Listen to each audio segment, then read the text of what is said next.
Sandrine Colette est là.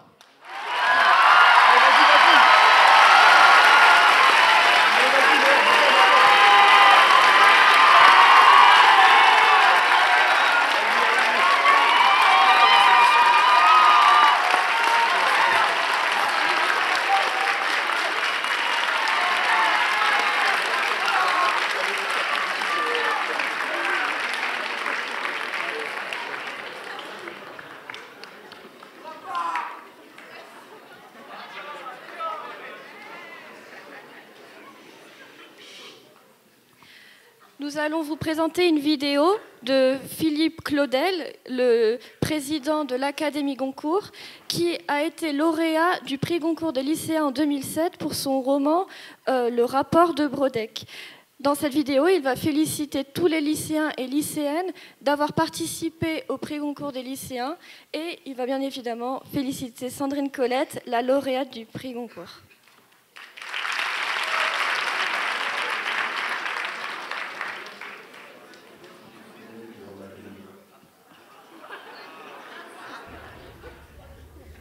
Bonjour, c'est Philippe Claudel, président de l'Académie Goncourt. Écoutez, je ne peux pas être avec vous aujourd'hui, mais je tenais à vous envoyer quand même ces quelques mots. Alors en direct, vous voyez, du Salon Goncourt, c'est là où nous nous réunissons chaque mois. Et c'est là aussi où nous votons, où nous décernons le fameux prix Goncourt. Je tenais vraiment à vous remercier toutes et tous pour votre implication, pour votre énergie, pour ces mois passés à lire notre première sélection, à parler entre vous, à argumenter, essayer de vous convaincre. Merci donc à vous, lycéennes, lycéens, merci aux professeurs qui vous ont accompagnés, merci à la FNAC qui vous a fourni les livres, à l'association Bruit de Lire, à toutes celles et ceux qui ont travaillé pour ce magnifique prix, le 37e. Et puis je voulais surtout saluer Sandrine Colette avec son très très beau Madeleine avant l'aube.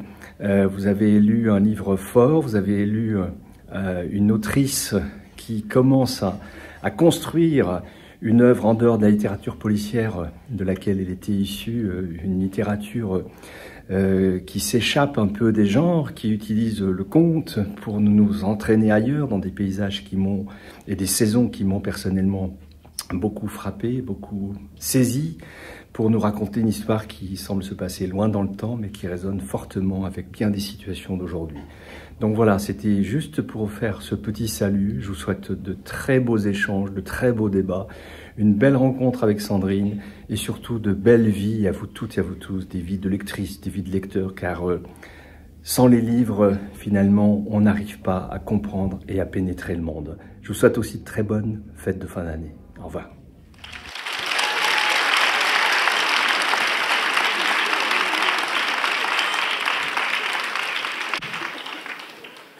Nous allons maintenant laisser la voix aux lecteurs. Au village, on parle du fils du maître. On dit Ambroisie le fils. Le fils à l'âge d'Eugène, à peu près. Le fils a un cheval gris qu'on entend venir de loin avec son pas saccadé si particulier. Est-ce la race? Est-ce la main trop dure de son cavalier qui désunit le cheval? La campagne et le village s'emplissent de ce mélange de courses et de trot et... Tous, si nous pouvons, nous reculons dans une ombre et nous nous cachons. Le fils est fou. Nous détestons les maîtres. Cependant, Ambroisie le père est juste. Il exige son dû, il y a cette dureté en lui, et pourtant, il ne nous saigne pas. Il ne surveille pas nos moissons, ni nos femmes. Il n'entre pas dans nos cours, ou si peu, à la saison des récoltes ou lorsqu'il faut recueillir nos bras pour une tâche imprévue. Le père n'a pas la démence du fils.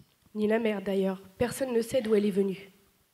Il chevauche sans garde, seul et forcené, certain de son pouvoir. Devant lui, nous filons doux. Nous nous rendons invisibles. Le fils, un jour, sera le maître. Nous prions pour que le père vive 100 ans, pour que le fils ne vienne pas sur nos terres, piétiner nos cultures et reluquer nos filles. Sur le domaine des ambroisies, les hommes cultivent pour l'essentiel des blés, froment, seigle, orge, avoine selon les saisons. Le sarrasin aussi, qui est plus résistant. Au début de l'été, il guette tout ce qui peut mettre en péril les futures moissons.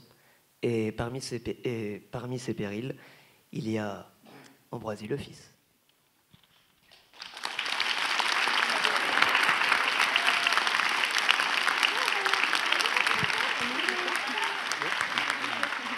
Alors tout d'abord, merci aux lecteurs. Ensuite, nous allons commencer directement avec la première question. Bonjour, je m'appelle Lily Rose, je viens de Fontainebleau. Comment avez-vous réagi en apprenant que votre roman Madeleine avant l'aube a été choisi comme lauréat du prix Goncourt des lycéens?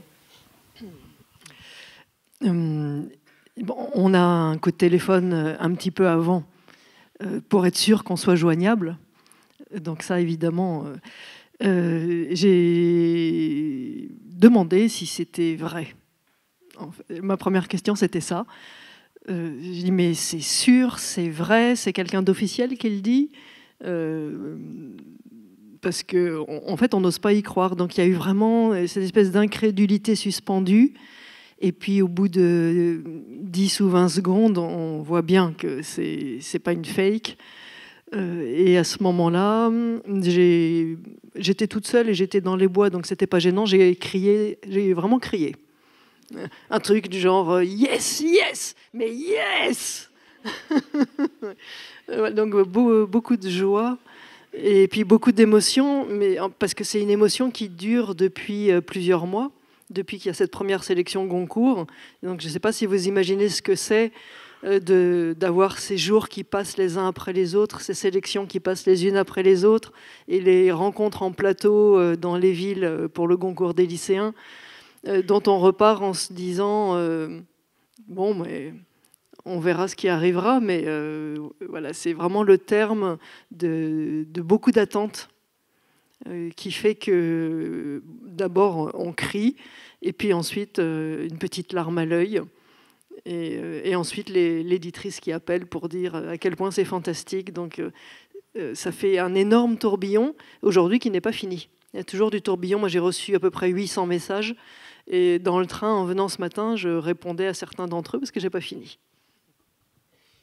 Bonjour, je m'appelle Nanouk, je viens de Cannes-sur-Mer. Et j'aimerais bien savoir qui est la petite fille sur la couverture de votre roman. La petite fille sur la couverture du roman. C'est un shooting. C'est-à-dire qu'en fait, on cherche dans des banques d'images. Les graphistes qui font les couvertures font des propositions. Et puis... il y a des choix. Et en l'occurrence, il y avait 3 choix principaux. C'était une vieille ferme délabrée en noir et blanc au fond d'un paysage avec juste des rayons du soleil que je trouvais assez jolis. Sauf que la question qui se pose, qu'a soulevé l'éditeur, c'est quand on sort 400 livres à la rentrée littéraire et que dans les librairies, il n'y a pas les 400, mais il y en a des tonnes étalées sur les tables. Qu'est-ce qui fait que les gens viennent les voir ? La couverture. Et on sait, parce qu'il y a eu des études, que idéalement, si on met un petit chat sur la couverture, les gens viennent le toucher. Mais moi, j'avais pas de petit chat dans mon livre. Et il y avait cette photo de petite fille. Enfin, on a mis du temps à la trouver. Il m'a semblé qu'elle avait les cheveux trop propres, mais elle était vraiment craquante, et donc c'est elle qu'on a choisie en se disant qu'elle correspondait bien à l'image qu'on en avait, même si elle impose une image. Donc c'est vrai qu'on peut moins l'imaginer à sa façon, mais les retours font qu'a priori les gens nous disent qu'elle correspond assez bien à l'image qu'on s'en fait. Elle est mignonne comme tout. Dans la vie réelle, je pense qu'elle a un caractère de cochon, vu l'air qu'elle a. Mais c'était vraiment la photo qui nous a le plus plu dans ce qui était proposé.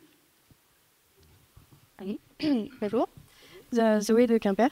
Juste avant le prologue, il est écrit « Qui est in caelis ?»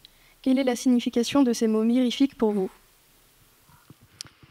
Alors, Qui est in caelis, c'est la phrase juste après notre père, et c'est un hommage à mon père qui est mort il n'y a pas très longtemps. Et c'est la première fois que je sors un livre sans qu'il soit là pour m'encourager. Donc je voulais que ça soit pour lui. Et il m'avait dit d'ailleurs qu'il ne mourrait pas avant que j'aie un Goncourt. De fait, il n'a pas vu celui-là. Donc je pense qu'il n'est pas mort et que le ciel et la terre sont parfaitement liés. Bonjour, je m'appelle Loane de Grenoble. Vous vivez à la campagne, et est-ce que ce cadre vous a-t-il inspiré dans l'écriture de votre livre? Oui, la campagne, c'est Bon, c'est mon univers, c'est ce qui inspire la plupart de mes romans, puisque à part un qui se passe dans une case de voiture, ils se passent presque tous dans des grands espaces sauvages. Et je crois qu'il faut le connaître un peu, cet espace sauvage, pour pouvoir l'écrire. Alors évidemment, après, on se documente, pas forcément pour Madeleine, mais pour d'autres qui se passent au fin fond de l'Argentine ou de l'Albanie, ou voilà, dans d'autres endroits qui ne ressemblent pas à ma campagne. Mais il faut connaître la force, la beauté et la puissance de la nature, y compris dans son côté hostile. Et je dirais presque que j'ai la chance, moi, de vivre dans cette campagne où, alors, vous êtes trop jeune, donc vous ne l'avez pas connu, mais vous en avez peut-être connu d'autres depuis. Il y a eu une grosse tempête en France en 99-2000, et on a des couloirs entiers d'arbres qui sont tombés dans la nuit. Et moi, je me souviens de ça comme d'une sorte de vision de fin du monde, où vous ne savez pas quand ça va s'arrêter, parce que en fait, rien ne peut arrêter la nature quand ça s'emballe. Moi, j'ai des souvenirs très précis. J'ai des chevaux à la maison. À l'époque, j'en avais une vingtaine. Le matin, les clôtures étaient cassées. On a récupéré les chevaux un peu partout. Heureusement, c'est un endroit très désert. Donc, il n'y a pas de voiture, il n'y avait pas de route. On a pu tous les retrouver. Je me souviens de transformateurs électriques sur lesquels sont tombés des arbres et il y avait des lignes, des étincelles bleues le long des lignes électriques tombées au sol, des étincelles qui montaient sur 1 mètre. Et vous vous dites à ce moment-là, le chien est dehors. Et dans la seconde d'après, vous vous dites un truc affreux, tant pis pour le chien. Il ne faut pas sortir, on ne peut pas sortir. Et donc cette nature-là m'inspire pour l'avoir vue de près, y compris aussi tout ce qu'elle a, encore une fois, de très beau quand tout va bien. Merci. Je m'appelle Tisté, je viens de Bron, du lycée Jean-Paul Sartre, je suis en terminale de l'HLP, et nous nous demandions pourquoi avoir changé de narrateur à la moitié du roman.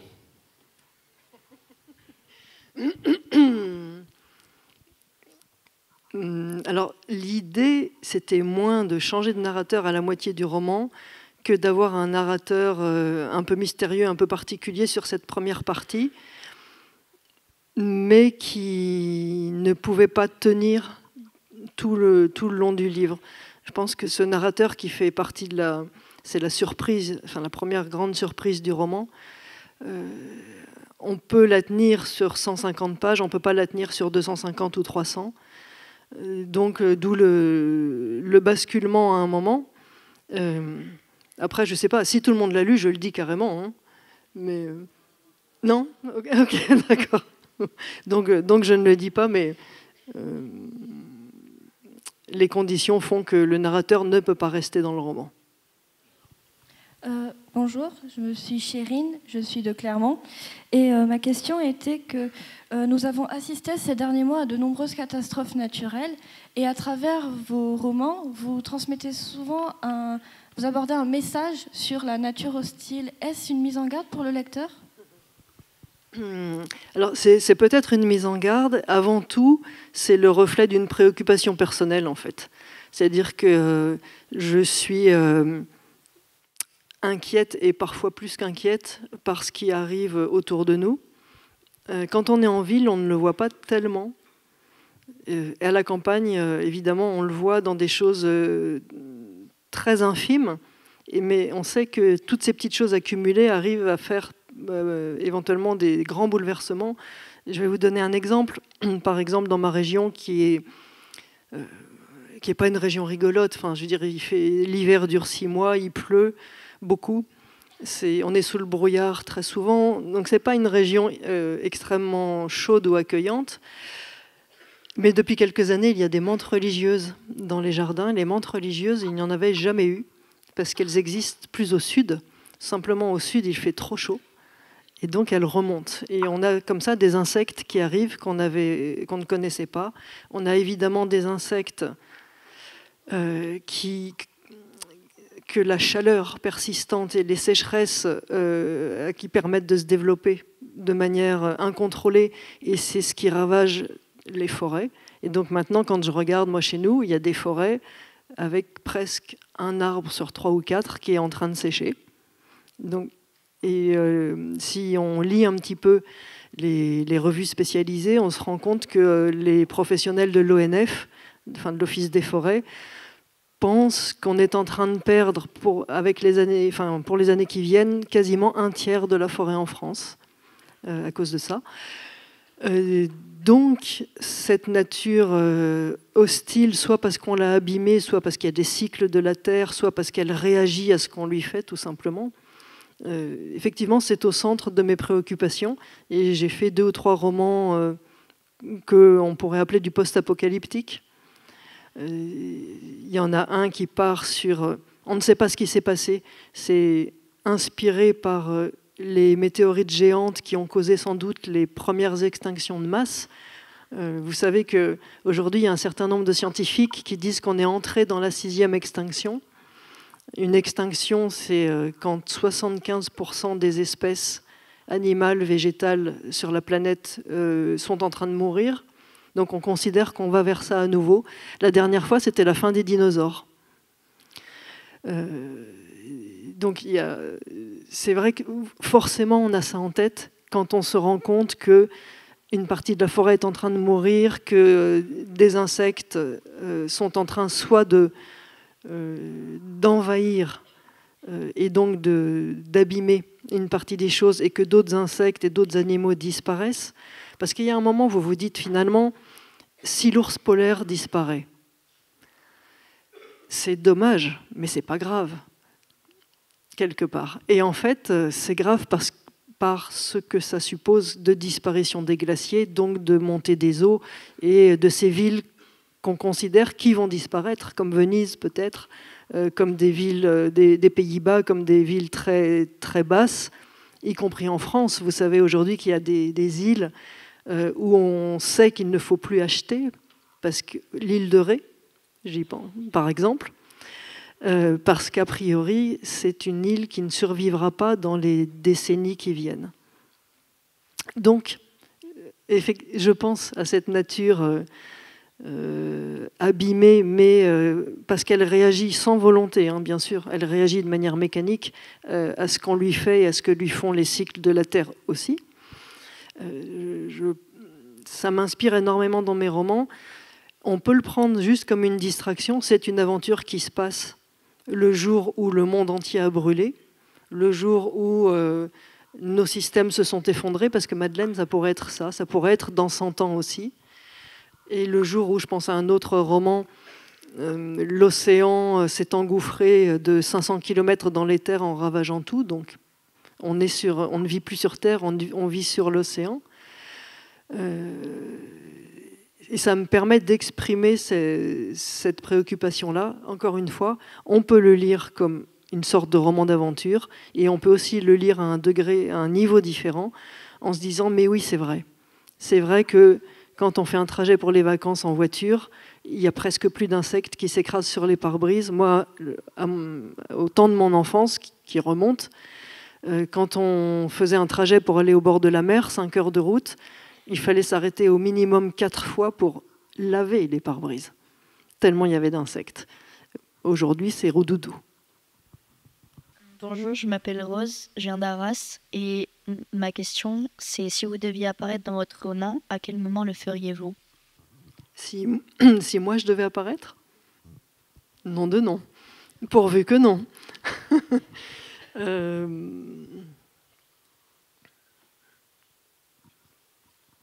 Incroyable cette question. Alors peut-être... un préambule, c'est que moi je ne suis pas courageuse. Donc pour entrer dans ce roman, il faut déjà avoir un peu de trempe, d'où peut-être la difficulté de la question. Mais alors connaissant mon mode de vie, peut-être que le moment où je peux entrer, c'est pour donner un coup de main dans les champs, parce que je connais un petit peu le travail. Et puis surtout, je connais, je mesure la vigilance que c'est de planter et de ne pas savoir ce qui va arriver après. C'est-à-dire qu'encore aujourd'hui, vous l'avez peut-être entendu cette année, je pense par exemple aux vignes, Il y a des vignerons dans certaines régions qui n'ont pas fait les vendanges parce que le raisin avait tellement été abîmé par la grêle et puis ensuite pourri par un été pluvieux, parce qu'on a eu un mauvais été, que ça ne valait pas le coup d'aller récolter. Et vous vous dites, pourtant, ces vignes, on les a taillées, on les a palissées pour qu'elles se tiennent bien. Certains ont mis un peu d'insecticide pour les protéger, mais on a labouré les sillons entre pour que la terre absorbe l'eau.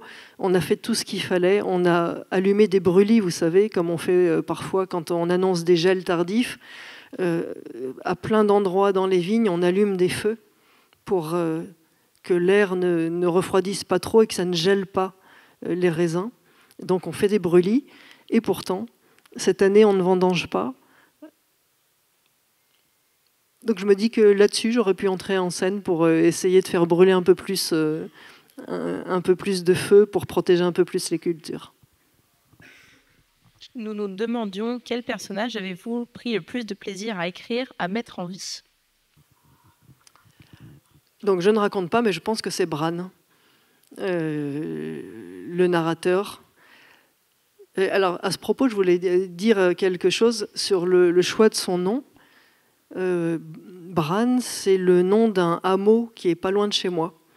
Et en passant devant le panneau, un jour, je me suis dit « Ah, mais c'est super, c'est un nom très court, original, ça va coller parfaitement. » Et puis j'ai écrit le bouquin et j'ai un demi-frère qui est très jeune, qui est un peu plus âgé que vous, mais plus jeune, qui a une autre culture, et qui m'a dit « Mais tu sais que Bran, c'est l'un des fondateurs de Game of Thrones ?» Ah, je lui dis « De quoi ?»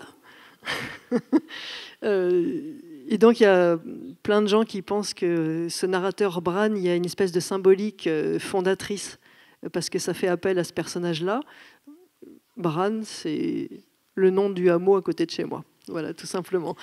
Mais c'est le personnage parce qu'il a un certain mystère et parce que il fallait pas l'écrire de n'importe quelle façon. Bran, il y avait quelque chose à construire dans son mystère. Je pense que c'était le plus passionnant et le plus amusant à écrire parce qu'il fallait être sans cesse à la limite de ce que je pouvais dire de lui. Voilà. Bonjour, je m'appelle Nina, je viens de Arras. Et moi, ma question, c'était pour qui écrivez-vous? Alors, en vrai, c'est moche de dire ça, mais j'écris pour moi. Et je crois que, en fait, l'écriture, je pense qu'il y a plein de gens parmi vous qui écrivent aussi, en tout cas aujourd'hui pour eux. Et c'est quelque chose qu'il ne faut pas perdre. Ça veut dire que je pense qu'il faut être fier d'un texte qu'on écrit si on veut que peut-être il ait de l'écho quand les autres vont le lire. Ce que je n'imagine pas, par exemple, c'est qu'il y a des auteurs qui écrivent sur commande. L'éditeur leur dit « On a eu une idée, on voudrait un livre qui parle de ça, il faut que dedans il y ait, je dis un truc au hasard, une jeune fille, des livres, une librairie, et puis une catastrophe, et que ça finisse bien. » Et là, on écrit sur commande. Il y a aussi des auteurs qui se disent « Moi, je veux écrire un livre qui marche ». Et j'en connais qui ont étudié les schémas des polars, par exemple, en disant comment ça marche un polar. Et ben, au début, je ne sais pas, il y a un meurtre, et puis voilà, il y a une mise en place, il y a des fausses pistes, combien de fausses pistes en général, combien de personnages secondaires et à quoi ils servent. Et donc ils ont séquencé les grands polars américains en se disant je vais faire la même chose pour avoir un livre qui a du succès. Et donc là, vous écrivez pour le business, pour les lecteurs. Et moi, j'ai une conviction, il faut écrire pour soi, pour être heureux de ce qu'on fait. Voilà. Et l'idée, c'est, on verra bien. Bonjour, Noah de Combourg. Je voulais vous demander, Madeleine avant l'aube est en hausse des ventes. Est-ce que vous attendiez à un tel succès ? Alors, non, les ventes de Madeleine, moi je ne m'y attendais pas, enfin, je ne m'y attendais pas jusqu'au 28 novembre. C'est-à-dire qu'on sort un livre, il marchait pas trop mal, mais il marchait normalement, je dirais. Et le 28 novembre, quand j'apprends qu'il a le Goncourt des lycéens, je me dis que ça va lui donner une visibilité complètement exceptionnelle. Et, alors mon éditrice connaît ça mieux que moi, et donc vous savez, les éditeurs, ils sont super sympas, mais ce sont des marchands.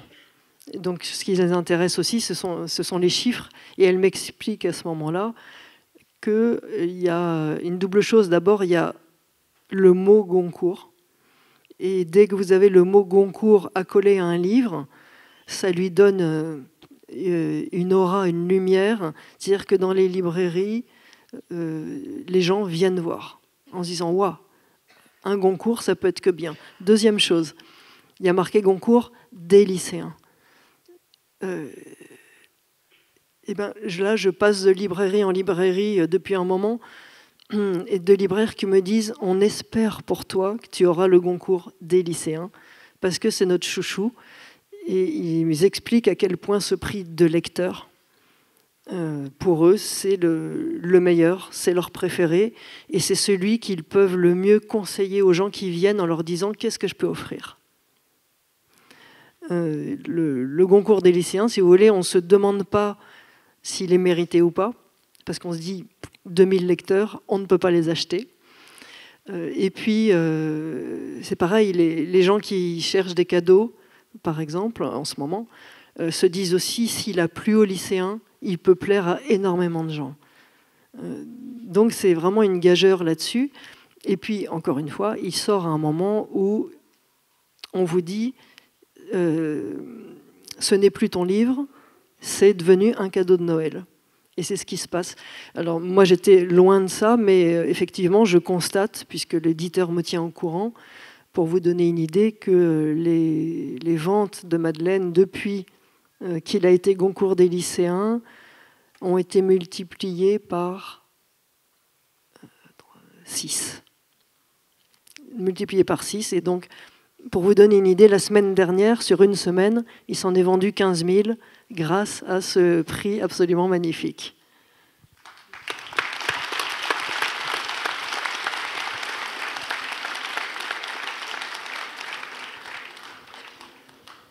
Bon, donc, on a fini nos questions. Alors, si vous avez des questions dans la salle, c'est le moment.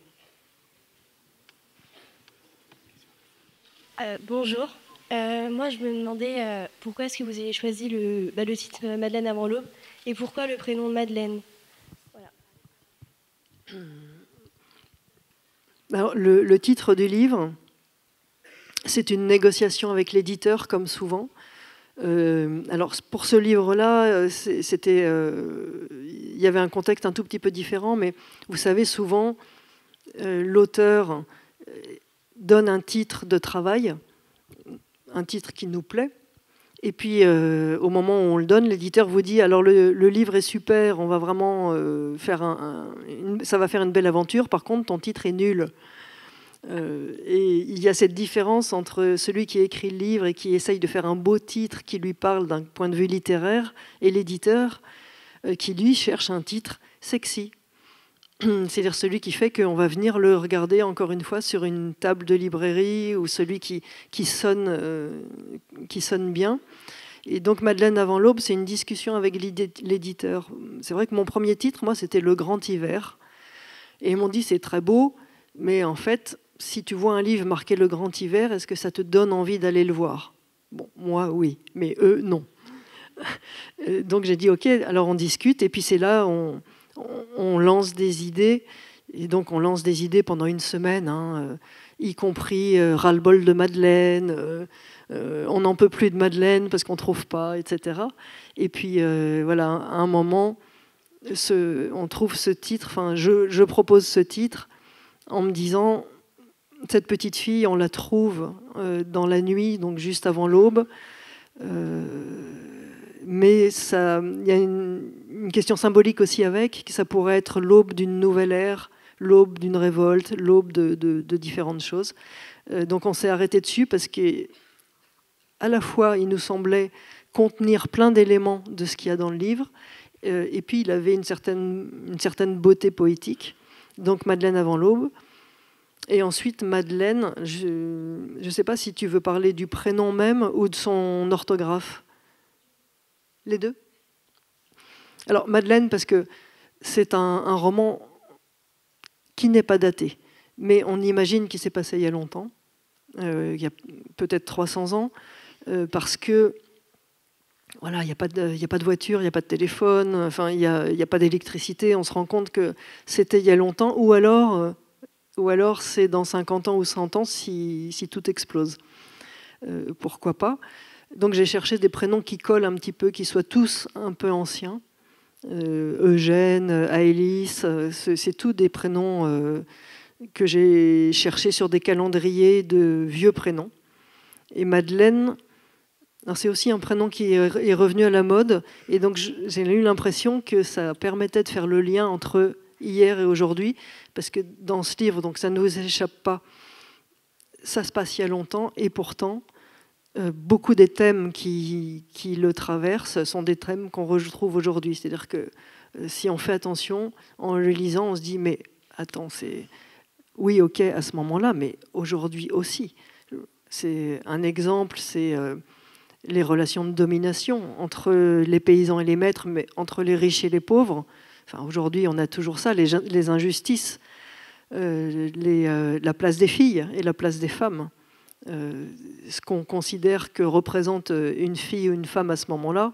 Et aujourd'hui, on se rend compte que dans tous les mouvements qui ont émergé depuis MeToo, il y a quelque chose de ça, même si pour ma part, je considère que il faut garder la tête froide à ce propos, et que la place des femmes, c'est aussi la place des hommes, et qu'il y a une nécessité à bien vivre ensemble. Donc arrêtez de se dire, je vais caricaturer, qu'il faut lutter pour les droits des femmes et que les hommes sont tous des salauds.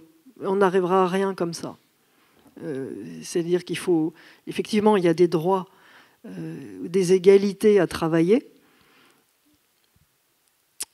mais tous ensemble, et dans quelque chose de consensuel et pas de conflictuel. C'est-à-dire que monter les garçons et les filles les uns contre les autres, comme la société le fait en ce moment, je pense que c'est une erreur. Il y a d'autres façons d'avancer sur ce chemin-là. Et donc, voilà, Madeleine représente ce lien entre hier et aujourd'hui. Et puis après, c'est une Madeleine avec un A. Je ne sais pas si vous avez fait attention à ça. Donc, ce n'est pas l'écriture ordinaire. Et ça, c'est tout simple. C'est que ma meilleure amie a une petite fille qui s'appelle Madeleine, avec un E. Et donc je lui parle de mes livres. Et quand je lui ai dit que je voulais que ma petite héroïne s'appelle Madeleine parce que c'était le prénom qui sonnait bien pour cette petite, elle m'a regardée en me disant « Madeleine comme ma petite fille ?» Donc je lui ai dit « Oui ». Et elle m'a dit « Avec ce que tu écris, donc avec ce que tu vas lui faire vivre ?» Et j'ai dit « Oui, mais vraiment ». Et elle m'a dit « Non, mais c'est pas question en fait. Je ne veux pas que tu donnes le prénom de ma petite fille à ton personnage, vu ce qui va lui arriver. » Elle n'avait pas tort. Et donc, je lui ai proposé de changer une lettre pour que ce soit plus sa petite fille. Et elle m'a dit d'accord. Bonjour. Pourquoi avez-vous choisi le personnage d'une petite fille révoltée et pas celui d'un petit garçon révolté? Alors, il y a deux raisons à ça. La première, c'est très mécanique. C'est que mon dernier roman, mon héros est un petit garçon. Donc je me suis dit, pas deux fois de suite. Donc déjà, ça m'emmenait de ce côté-là. Et puis la deuxième chose, c'est que ça fait écho à une réalité historique qui est que très bien souvent, les révoltes sont parties des femmes. Alors évidemment, les hommes font aussi les révoltes, les hommes s'agglutinent, s'agglomèrent, prennent les armes, prennent les commandes, mais il y a cette récurrence qu'on explique d'une façon qui est que les femmes se révoltent plus vite parce qu'elles voient mourir leurs enfants. et qu'à ce moment-là, elle passe par-dessus la peur, je pense à l'époque de Madeleine, la peur qu'il y a des maîtres, et elle lance cette étincelle. Si vous voulez, je vais donner un exemple. La Révolution française en 1789, les Français prennent la Bastille, très bien, et puis donc c'est la Révolution. Simplement, cette révolution, il se passe plein de choses, mais elle s'enlise. C'est-à-dire qu'il y a quelque chose d'incroyable qui fait éventuellement un petit peu écho aussi à ce qui se passe aujourd'hui, c'est qu'il y a cette révolution qui se passe, et on se dit, on va abolir les privilèges des seigneurs notamment. Et simplement, les temps qui suivent, rien ne se passe parce que le roi, il y a toujours un roi, vous le savez, qui est à Versailles, continue à bloquer les textes. C'est quand même fabuleux. On fait la révolution, mais c'est toujours le roi qui commande. Et en octobre, donc plusieurs mois après, ce sont des femmes qui, à Paris, se font le tour de la ville un jour à l'aube en disant « ce n'est plus possible ». Et ces femmes sont les marchandes des Halles. Les marchandes des Halles disent « nous continuons à mourir de faim et nos enfants continuent à mourir de faim ». Et elles vont emmener avec elles vont dire « on va marcher sur Versailles pour aller chercher le roi ». Et elles emmènent avec elles à peu près 7000 personnes qui partent pour une marche de 6 heures. Paris-Versailles, à l'époque, c'est 6 heures, avec des gens mal nourris, donc qui tombent dans les pommes, qui n'y arrivent pas, et puis qui finissent par arriver à Versailles, où il faut attendre à nouveau, parce que le roi, lui, est parti chasser. Et voilà, c'est un des exemples que je peux avoir en tête pour vous expliquer que, bien sûr, la Révolution, c'est fait par des hommes et des femmes, mais que l'étincelle de la révolution et de la révolte, souvent, ça vient des filles. Ismaël de Combourg, je me demandais, vous mettez combien de temps à peu près pour écrire ce livre, par exemple? Vous avez mis combien de temps? Alors, ce livre, c'est particulier. Je l'avais écrit, je l'ai interrompu, j'en ai écrit un autre au milieu. Mais si on met bout à bout, je dirais qu'il y a 2 phases dans l'écriture. Alors, pour celles et ceux qui voudraient écrire un livre, j'ai un conseil. Je ne sais pas s'il y en a qui ont commencé, qui essayent, mais moi j'ai passé beaucoup de temps à écrire des scènes.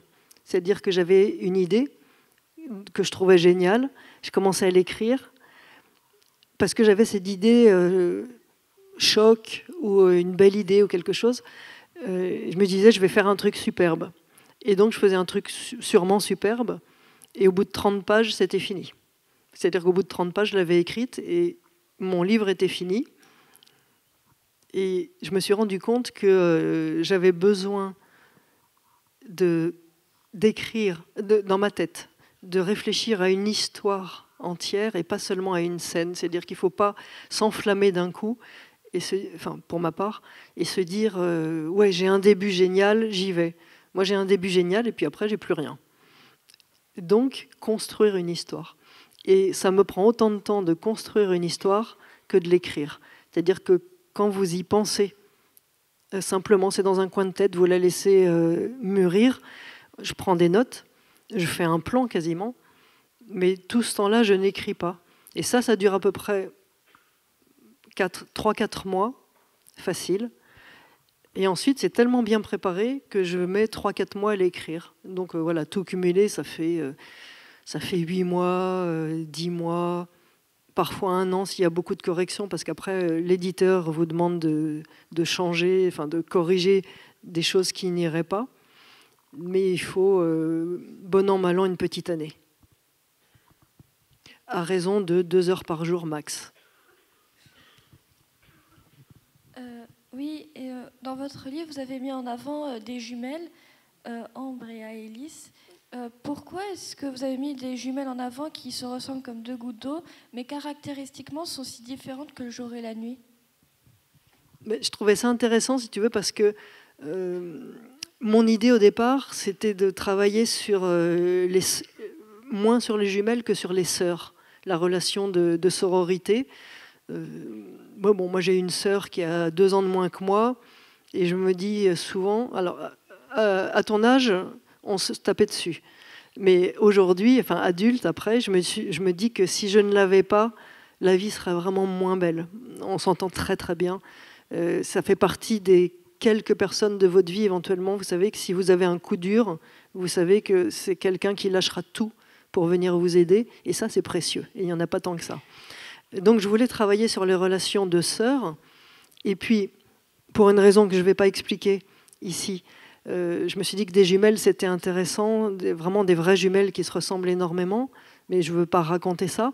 Et simplement, souvent quand il y a des sœurs, dans les contes, qui sont une grande inspiration pour moi, c'est un peu le cliché, vous savez, il y en a une qui est moche et méchante, et une qui est belle et gentille. Et l'idée était de dire, ça serait bien que ça ne soit pas aussi scindé, aussi manichéen. Et donc les deux sont très belles. Et ça apporte quelque chose aussi dans le livre, parce qu'au début, elles sont mariées toutes les deux. Et les hommes expliquent que quand il a fallu se marier, ils ont pris indifféremment l'une ou l'autre, parce que pour eux, c'était la même. C'était l'extérieur. Et donc c'est aussi la question des apparences, et de se dire que derrière les apparences, on va découvrir des choses extrêmement différentes. Donc c'était aussi pour jouer sur cette idée de ne pas s'arrêter à. Nous allons maintenant visionner la vidéo qui présente du coup comment a été fabriqué ce trophée qui va bientôt vous revenir.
Je vais demander maintenant à l'Assemblée de se lever et d'accueillir le trophée ainsi que sa lauréate qui va le recevoir sous un tonnerre d'applaudissements. Merci.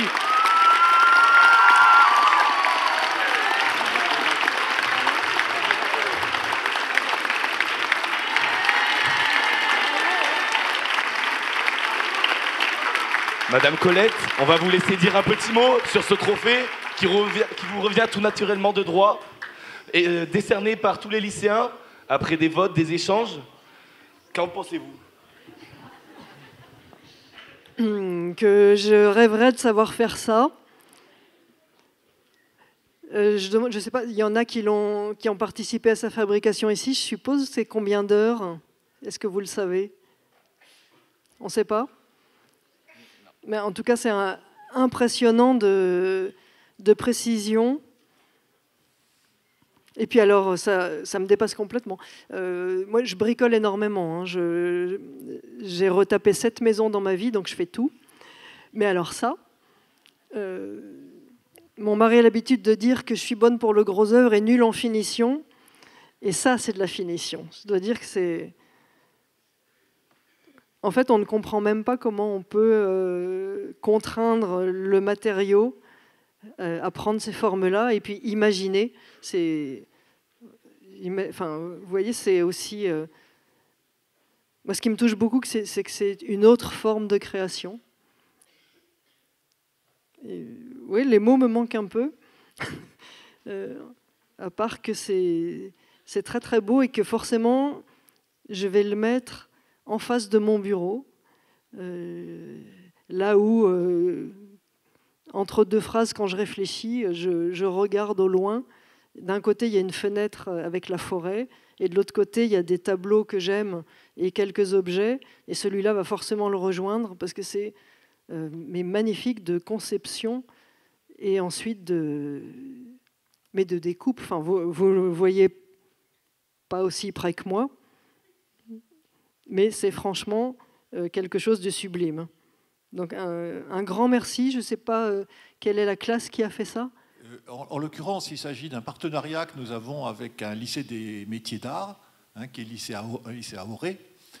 Et donc, le professeur qui est Mme Jaouen, et une classe donc, qui travaille sur ce projet tous les ans, avec à chaque fois évidemment un trophée différent. Donc on a bien vu les étapes, hein. Ils nous ont envoyé des propositions à l'association. Et c'était toutes vraiment très très belles. Donc à un moment il a fallu choisir, donc c'est celui-là qui a été choisi. On a fait un vote à l'intérieur de l'association. Et donc ce sont des lycéens qui ont fabriqué ce trophée. On y tient beaucoup. Eh ben, en tout cas, merci. J'ai cru comprendre que c'était le projet d'Éline et puis toute la classe. Absolument. Mais toute la classe, Et toute la classe ensuite a participé à la fabrication. Absolument. Oui. Eh ben, bravo, ça nous offre de beaux jours de créateurs. J'espère qu'ils en feront jamais un aussi beau. Merci. Merci à tous en tout cas. C'était une belle aventure.